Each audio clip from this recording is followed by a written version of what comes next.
The regular season is over. It's the playoffs. I'm Tarek Patel. It's the playoffs for high school basketball. That's what Tarek's talking about. I'm Randy Rosenblum, and this is SoCal Prep Report.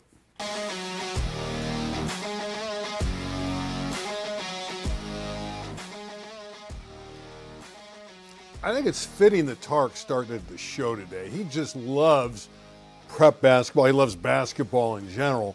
So in a sense, over the next 30 minutes, as we get you caught up on prep basketball, as we turn our attention to the playoffs, it's almost going to be like an interview of Tarek because this is right in his wheelhouse. I know you're pumped up. First of all, Happy New Year. Welcome back. And it's your time of the year. Yeah, it's always a busy time. I love high school basketball. I think it's great to be in the gym and hear the sounds of the game per se. But really, to catch you guys up, it is the postseason. The regular season ended Wednesday night, and the playoff pairings from the Southern section will be on Saturday at noon, and off we go. We're going to show you the top 10 here. It's meaningless because now we're getting ready for the playoffs. Just want to give you a little flavor of who the best teams were during the regular season, and there's been changes because some of these teams lost on Wednesday night in different tournaments, and we're going to get into that. But Sierra Canyon, Redondo Union, and the rest. Is there a team in there, Tarek, that we're not talking about that really had a spectacular year? Maybe Corona Del Mar? Yeah, I think there's a couple. It's almost like different versions of a type of team or storyline. For me, everyone's been talking about Sierra Canyon because they're loaded. They got two McDonald's All-Americans on their team, and Brandon McCoy and Maxie Adams. So everyone's been talking about them. The team that's not being talked about enough is Redondo Union. Coach Reggie Morris has a great team, and it's maybe one of his most versatile teams. We're talking about probably 5 or 6 guys easy that are anywhere between 6'4", 6'6", maybe even a 6'7" in there. They can switch everything. They can play fast. They can slow it down. They can shoot. They can drive. It's just interchangeable pieces that can mold to whatever the game needs. And Reggie Morris might have his best team yet, and I believe they are the biggest threat to a team like Sierra Canyon. And my last ad would be, like Cinderella story-wise, Corona Del Mar. They're the team that probably in the past has no business sniffing the open, but due to this new system, I think the CIF is going to draw a line that allows them to be in the open. I believe they're 26 or 27-1, something like that. And I've talked to Coach Jason Simcoe. They are licking the chops. They want to be in the open. They understand what kind of honor it is to be in that division. They are not feeling bad for themselves. So that is certainly a team to watch. What about Isaiah Rogers, the young man at Corona Centennial? And we're going to talk about some of the best players a little bit later in the show. I didn't put him in that group, but I want to give him that shout out now. He averages over 22 a game. You've seen him play. Can he bring the Huskies back to what we saw just a few years ago when they were championship material? Yeah, and let's not forget there's pedigree there, right? You mentioned it. Josh Giles won back-to-back state championships with Jared McCain and Donovan Dent. And is it Aaron McBride, I believe, was the other one? I'm missing another one, the tall guy that went to UCLA. But anyway, point is they've had some standout teams, and you're right, they've had a couple rebuilding years, and now they're back. And Isaiah Rogers, who's going to Stanford, by the way, and everyone calls him Slim Rogers, is the superstar factor you need in the playoffs sometimes. And so that's another team that is somewhat forgotten in the mix and is very, very capable of winning games. Another team is Crean Lutheran. They're huge up front, 6'8", 6'10", 6'11". We'll see how Crean Lutheran does as well. All right, let's take a look. First, we'll start out with the Mission League tournament, which finished up just last night. Loyola St. Francis. We're going to go through some of the early round games and move our way up. To me, This was surprising.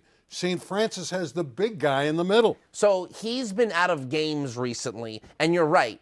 I think if he's healthy during these last week, 10 days of the season, they probably win more games. But I'm also not surprised. Loyola beat St. Francis earlier in the year, so Loyola did it again. And Loyola's probably been one of the better storylines, in my opinion, this year. And when it comes to the Mission League, new coach Cam Joyce comes in. Loyola was bottom of the league last year, and in 1 year, couple transfers, fine, that's the way the game's played, and he gets them an automatic qualifying berth because they advance to the semifinals. So kudos to Cam Joyce for really turning things around already in year one.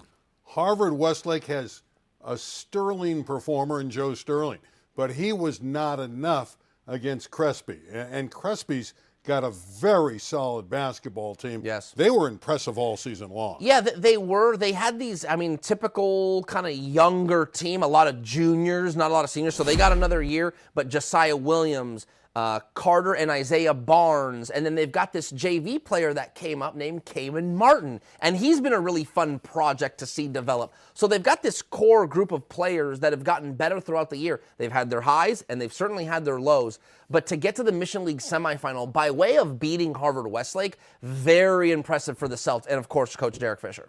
Derek Fisher's done a tremendous job. Of course, that's the same Derek Fisher that played for the Lakers, and he's turned that Celts program into a very, very solid team. All right, let's move ahead to the semifinals. We'll start with Sierra Canyon. Loyola had to meet them in the semis. This not much of a matchup. Sierra Canyon, the #1 team in the Southland right now, overpowers them. You've talked about their superstars, Brandon McCoy Jr., Maxie Adams. They're very deep, very talented. Yeah, and I think that one of the bigger surprises for Sierra Canyon this year was the rise of Jordan Mize. And I didn't mean to rhyme that. It's good, though. But it's pretty good, right? Yeah. But he's a sophomore, and boy, you're talking about arguably, Randy, like a top 20, top 25 type player. You could be looking at another McDonald's All-American kind of talent as a sophomore. So the two McDonald's All-Americans in McCoy and Adams, Jordan Mize, some veteran seniors in Stephen Cancoli and Devin Askew, really, really good players. McCoy and Adams, by the way, had 53 of the 103 there, so they turned it on against the Cubs. The other game was Notre Dame and Crespi. Notre Dame won it. Navarro Bowman's the star act there for the Knights. Big game, over 30 points, 32 points to be exact, and Notre Dame knocks off Crespi in a good ball game, 82-78. Quick correction, it's not Devin Askew, it's Jordan Askew on Sierra Canyon. Older brother Devin Askew played in Mater Dei. Notre Dame, Crespi, great game, and I think, not to jump ahead, but the reason why I want to point out this result, look, Notre Dame won, they were the #2 seed, they beat Crespi earlier in the year. They're kind of supposed to win the game, per se, but I do want to actually talk about Crespi. They beat Harvard Westlake, and they lose by 4 to a highly ranked Notre Dame team. Don't be surprised if those two results alone put Crespi in the Open Division. Depending on how many teams go to the Open Division. And we're going to ask Tark about that a little bit later. All right, let's go on to the championship game, which unfortunately wasn't played. There was a tragic situation. A young man at Sierra Canyon lost his life, not an athlete, just a gentleman, young man, just a sophomore, in a car incident, and unfortunately he loses his life, so they don't play the championship game, and both teams will share, I guess, the league title. Yeah, so there were no champion. That's why they created the Mission League, to crown a champion, so there will be no champion for 2026. However, the two schools agreed, hey, look, let's just submit the final league standings as they were seeded when the tournament started. So Sierra Canyon will be the Mission League #1, having beaten Notre Dame earlier in the year. Notre Dame will be #2, Crespi #3, and Loyola #4. Those are the automatic qualifiers. But yes, due to the tragic incident of a young student dying in a car accident that Wednesday morning, they thought out of respect it'd be better not to play the game, and so they didn't. You're right. In a sense, they do share the Trinity League tournament title because they don't play the championship, but they fall back, as you say, to the regular season. Very good point on your side there to bring up the fact that Randy. Sierra Canyon was the top team during the regular season, and they're going to get the higher nod this weekend. Moving ahead to the Trinity League, what a tournament this was. Really came down to the two best teams, St. John Bosco and Santa Margarita. Went right down to the wire. Santa Margarita won it 57-56.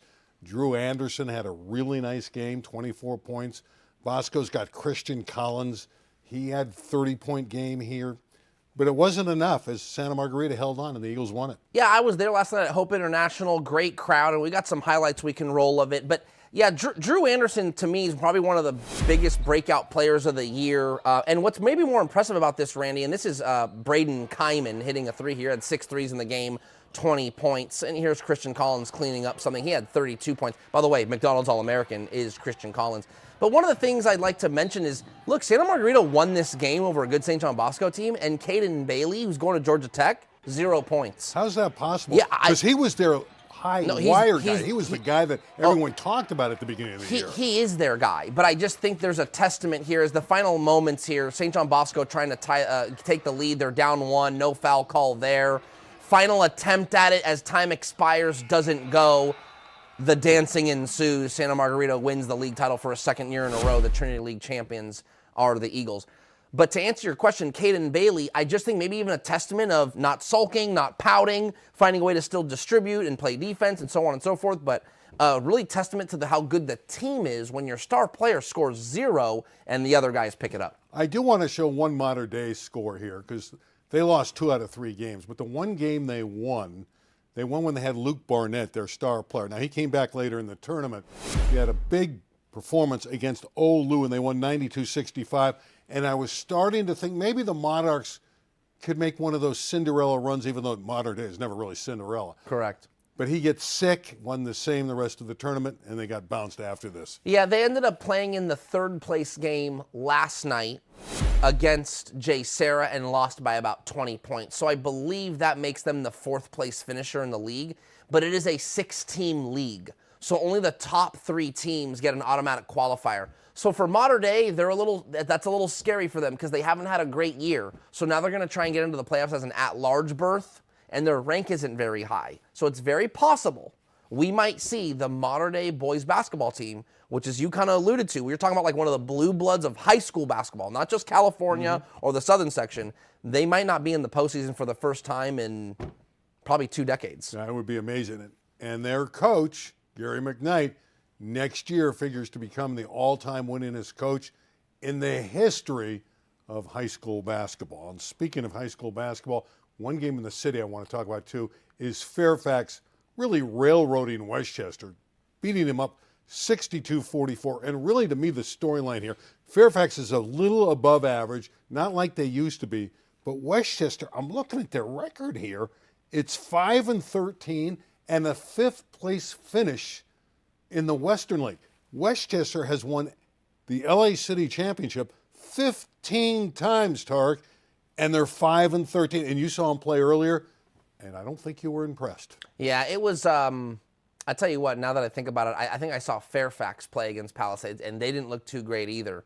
And so the fact that Fairfax beat Westchester by 20 is a little alarming. But man, and I hate to, knock on teams that are trying their hardest and coaches are coaching them up and the whole thing. But I think what you're alluding to is a sign of the times. Yes. The city section used to be city section teams used to thump Southern section teams back in the day. I mean, it was like, oh, you go to private school or you're in the Southern section. City section is where the hoops was. You just see Fairfax Westchester. You weren't just thinking about that game. You were thinking about which one of these teams might win the state championship. Right. That's how much things have changed. Yeah, and you remember, let's not forget, like Taft used to be a blue blood under Derek Taylor, and I mean, the list goes on of great teams that used to be in the city, and it just doesn't exist anymore.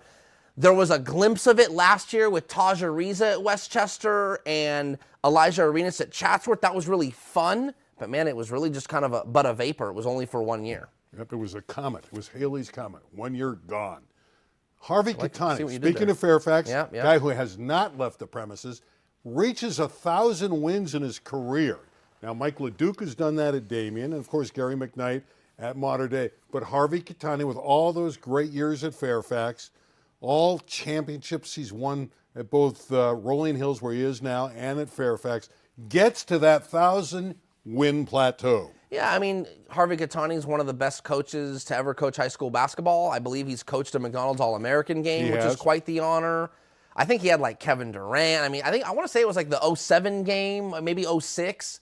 But I've had stories with him about that game. But you're talking about a guy that's seen it all and is a great coach and a great leader of young men. So kudos to him, and I think that number's going to continue to pile up. We need to appreciate Catani, LeDuc, and of course McKnight. And I don't think a lot of people talk about LeDuc at Damien either. He's kind of, everybody knows about McKnight because of Mater Dei and all that. And Harvey Catani, when he was at Fairfax, has won all these championships and got some press. Then there's LeDuc at Damien, and we saw his team listed. They're a potential open team. This guy doesn't get any credit. I tell you what it is. So I remember they won a Division I state championship, 2021, maybe 2022, something like that. And I remember being in the hallway before the press conference, and he almost like didn't want to celebrate. He is somewhat of a shyer, reserved guy. Great guy, though. Yeah. Oh, yeah. But he just doesn't like all of it. So, the coaches that are, I'm not saying Catani and McKnight are about themselves, but I think there's a little bit of them that understands the power of the media, so they kind of help to market themselves by being friendly with media members. Not saying LeDuc isn't, but he's just not really about the glitz and the glamour. He probably needs to be. Last ad, those Damian teams, as good as they are, they're never really that sexy. I mean, it's just the truth. They don't have the 5-star kid going, McDonald's All-Americans. Katani has had so many great All-Americans on his teams. So, and then Gary McKnight, I mean, we don't have to go, Mater Dei's got the who's who. We could fight about which one of these coaches is the best, but speaking of fights, like the segue? Yeah, that was good. That was good. I like that. A basketball. Yeah. Oh, I see what you did there, too. Okay, that's what we're doing here. Okay. Tark's going to set it up for you. You mentioned the teams in this, right? I don't have to mention the teams? We know it's Inglewood. Yeah, if you roll it'll fill everybody in. Everything's there. Tark's going to pick it up from here. Hey everybody, Tark Patel here from High School on SI, breaking down Monday night's brawl, scuffle, brouhaha between Inglewood and Aquinas. Inglewood is in the red, winning 91-78. You see it there on the screen. A little bit of token pressure and a bucket really with no time remaining that actually gets called off. It doesn't count. But what we see here is as the Aquinas players in the white start heading towards their bench, number 13 right there, probably getting chirped at, stops, exchanges a few pleasantries, and this is pretty much where things start. He pushes an Inglewood player. The Inglewood player pushes back. What you see here is Jason Crow, the head coach at Inglewood, circled there. He wraps up the Aquinas player, but what happens is the Inglewood player pushes Crow in the back, and it subsequently pushes the Aquinas player too, so they kind of start floating to this near side sideline. And if we kind of rewind just a little bit, look at this gentleman here in the black hoodie. I mean, basically pulling his sweats up and taking a big shot at an Aquinas player while Crow's got the young man wrapped up. And now bedlam ensues. And if you keep your eyes on the bottom of this screen, I mean, there's so much to capture. You will have to repeat this over and over again to see how many punches are thrown, arms are grabbed, pushes are done, one throws a shot there. There's all kinds of stuff going on, so I'm not really going to slow this part down because there's so much to break down. You can go back and look at it. But as it starts to somewhat dissipate, you see one more big blow come here, and that's number 1 in the white on the left side of your screen right there. He makes out to go find what appears to be an Inglewood coach or administrator and throws a haymaker at this adult. But the fight gets off camera, and that's the end of that. But for the most part, what's probably going to happen here is the CIF generally tends to delegate any consequences to the schools. So the schools will look at this, review it, maybe talk to the officials, and then hand down any type of suspension or consequences. If those don't happen, then the CIF steps in generally and says, okay, hey, this is how these suspensions are going to go. But the season ends February 4th, so you might see coaches and players miss a few games, but they should be fine for the playoffs, which start February 11th. There were obviously some consequences for that game. About 4 or 5 Inglewood players all got 1-game suspensions. As crazy it all seems, not one Inglewood player threw a punch, so I think that was the CIF's rationale there. They were the road team. Aquinas, there were some big penalties there. One player got 6 games. A few others got 4 games. I want to say 2 or 3 got 3 games, and then there were a few more other players that got 1 game. I want to say there was about 7 or 8 suspensions in total. But that's the end of that, and we're on to the playoffs. Hopefully those young men will learn their lesson. Don't want to fight after a basketball game. All right, here are some of the top players, I believe, this year in SoCal. I'll go through the list that I put down. Inglewood's Jason Crow Jr., just a great scorer. Christian Collins, St. John Bosco. Brandon McCoy Jr. from Sierra Canyon, and Maxie Adams, his teammate. Sharif Malogo from St. Francis, he's that big guy. You said he's banged up. Navarro Bowman of Notre Dame. And I put down Grayson Coleman, and he's from Milk, and I'm sure there's a lot of other players. Any thoughts on that group? Yeah, no, it's a good group. Asen Jimenez from La Habra is this point guard everyone loves. Keep an eye out on him. really, really good player. We mentioned, Isaiah Rogers from Corona Centennial. There are great players just about everywhere when it comes to the Open division. And obviously, I got Gene Roebuck from La Mirada is like a 5-star guy. So they're everywhere, and I think it's going to make for a great Open division no matter how many teams they take. But you nailed the list there. McDonald's All-Americans, we had 4 of them. I think we probably mentioned them. Jason Crow, again, from Inglewood. Christian Collins, St. John Bosco. Brandon McCoy, Sierra Canyon. And, of course, Maxie Adams from Sierra Canyon. That's quite an honor. Yeah, I think every year the Southern California is well represented in that game. And not only are they from Southern California, they're generally from the southern section, so it's no surprise. Okay, you were at the Hoop Hall Classic. You got it. Jason Crow put on a show. Yes, he did. He had 48 points, and he broke the scoring record at the Hoop Hall, which was set by Jason Tatum. This is back east. Yeah, who had 40. So the Hoop Hall Classic is at Springfield College in Massachusetts, and it is one of the best showcases in America. And Jason Crow Jr. absolutely put on a show.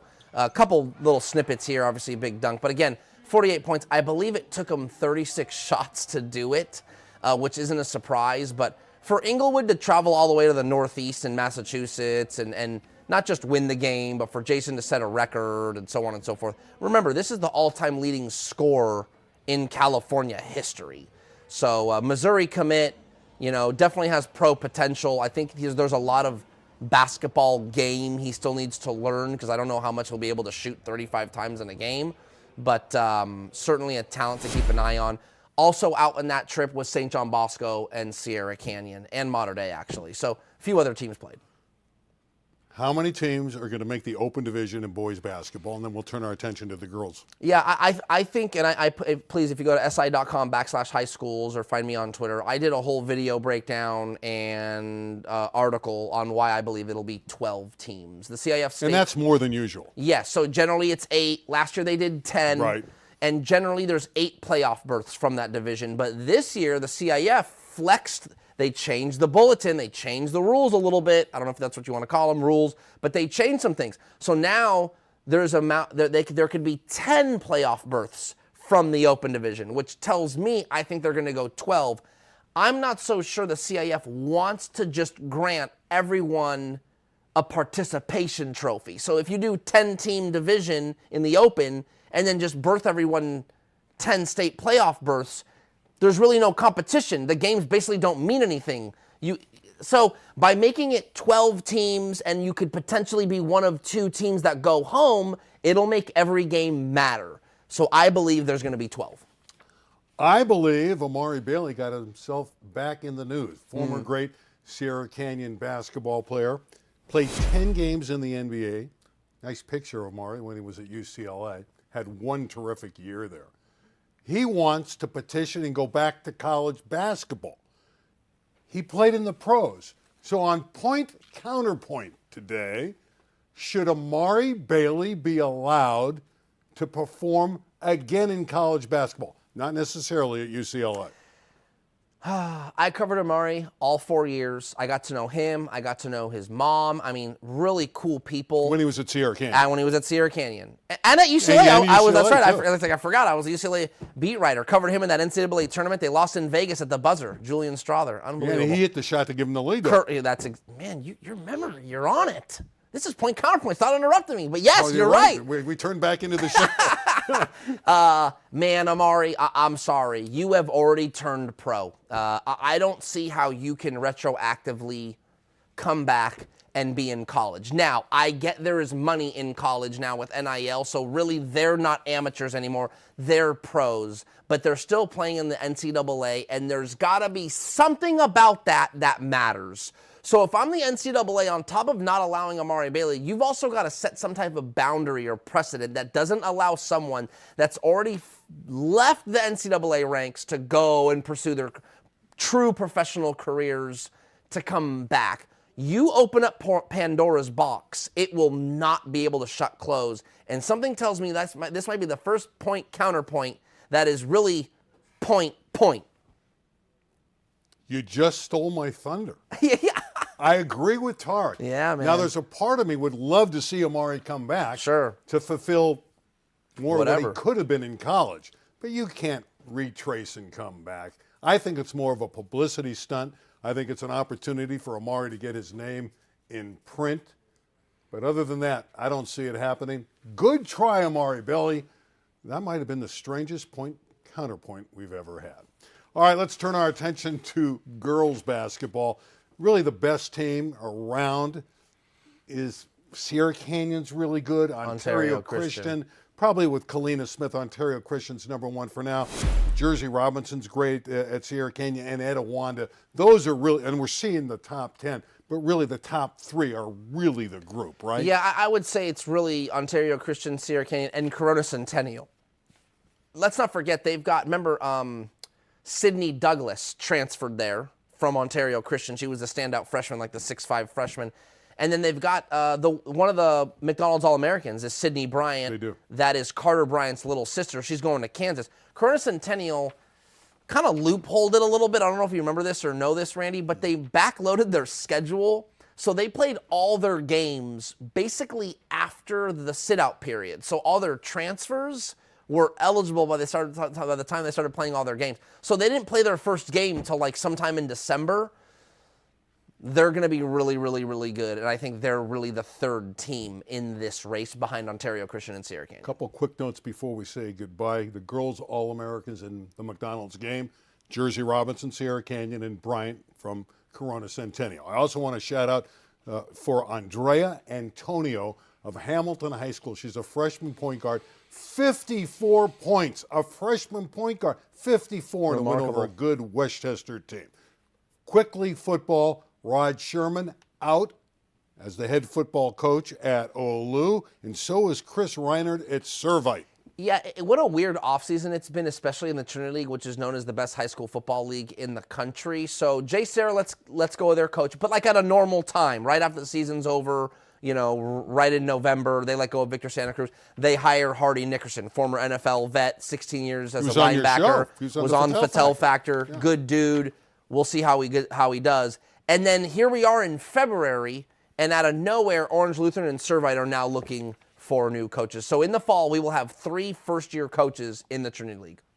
Unbelievable change. But again, there's pressure in the Trinity League to win now that you have 3 powerhouse teams, Bosco, Mater Dei, and who's the champion? Santa Margarita and Carson Palmer. Boy, they've really built up the coaches in the Trinity League. You mentioned Hardy Nickerson. He was on your show. Yeah. I would imagine other big names will try to apply and get into that Trinity League. Oh, for sure. I mean, I wouldn't be surprised if Rod Sherman says, hey, what's up, Servite, what's going on? Maybe he jumps over to Servite. So I know I actually spoke with Chris Reiner, and I think he's got a college job lined up.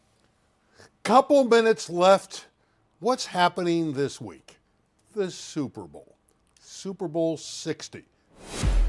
Going to be a good game, right? There he Seattle's is. a 4.5-point favorite, and we have a picture of the quarterback, former USC quarterback, the first USC quarterback ever to start in the Super Bowl. What's his name? Sam Darnold. Sam the Man Darnold, the guy who's been pushed to the side, considered, a guy that sees ghosts, all kinds of different things. He did say that. He did say that. But he's proved the critics wrong. Here's a good group. Here's a list of guys, all from the southern section, that'll be playing Sunday afternoon. Yeah, one town, one team, right? That's their big slogan there at San Clemente. And Jaime Ortiz, who's a great coach, coached Sam Darnold at San Clemente. And, there's that great story of Orgeron. Why can't I think of his first name? Ed Orgeron comes to San Clemente football practice, and I think Sam Darnold's a sophomore and is in linebacker drills. And for some reason, Ed Orgeron's like, I kind of like the way that guy looks. What an athlete he is. A player gets hurt playing quarterback at San Clemente. Sam Darnold, great athlete, decent arm, starts playing quarterback, and the rest is history. And maybe the best part of this story, as you alluded to, is he goes to the Jets. He's not very good. Carolina Panthers, not very good. Not fine. great, yeah. Had a small stint with the Niners. I don't even think he played. Backed up. There you go.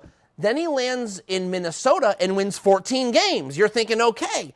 And you know what I think is so what? He still, in theory, didn't get selected. He still got kind of put to the wayside. They decided to go with J.J. McCarthy, a rookie coming off an ACL injury. man, he lands up in Seattle and has another 14-win season and is in a Super Bowl and is favored to win that Super Bowl. What a story of resilience. We've adopted him again. He's reborn in Southern California. All right, that's his story. What's Tarek's story? Who wins the game? Yeah, I think it's the Seahawks. I just think that they are a more well put together team, and the Patriots are very, very good, and I think they'll make it a game. But I like the Seahawks. Patriots have always damaged Darnold. They've always been really tough on Seattle. But I agree. I think Seattle wins the football game. We've agreed on everything today. So we're going to say goodbye for now. For Tarek, I'm Randy. This has been SoCal Prep Report. Fire away, I don't Tarek. think the Patriots can score enough points. Yeah. I mean, I just think that. 24-13. Oh. Feels good to be back in the stew. Basketball. That's your niche. You like the White Sox? I like Huh? your Huh? I like your